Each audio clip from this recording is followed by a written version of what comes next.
I've come over here to the side here at Fire Rock to find some grass similar to the rough that's there.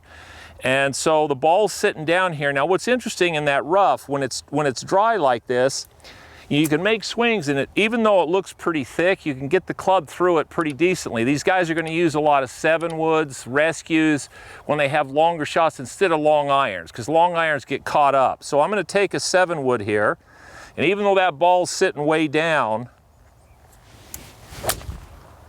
see, the club went right through it. Now that's going to get right up on the green. So the club really went through that grass pretty easily.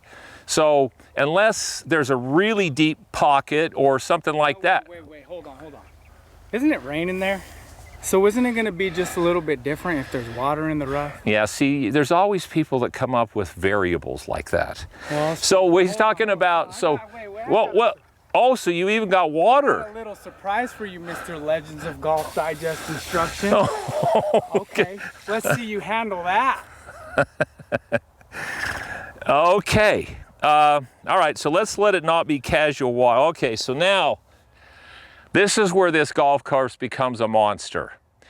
When that grass gets wet, it just grabs the club face. And you've got to make some adjustments.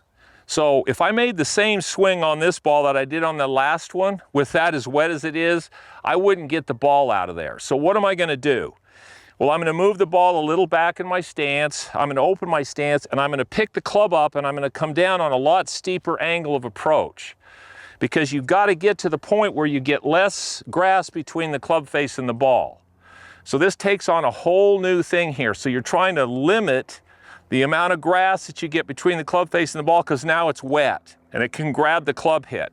So I'm going to put the ball back, open my stance, I'm going to pick it up and hit down on the ball more.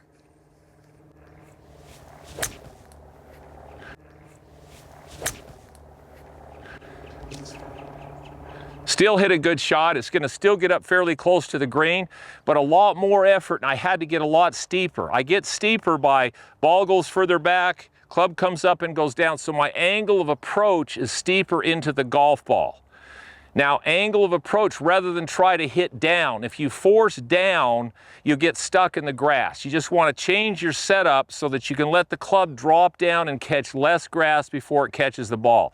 This is going to be a big reason this golf course is going to play hard. If it's wet, and that rough is wet, it's incredibly difficult to get it out and control where it goes.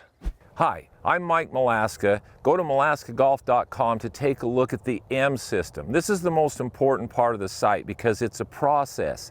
It goes skill number 1, task number 1, and it takes you through the golf swing rather than randomly being out there trying to put it together, which virtually hardly anybody figures that one out. So make sure you go to malaskagolf.com, sign up so you can see how to really build your game the right way so you don't ever lose it again.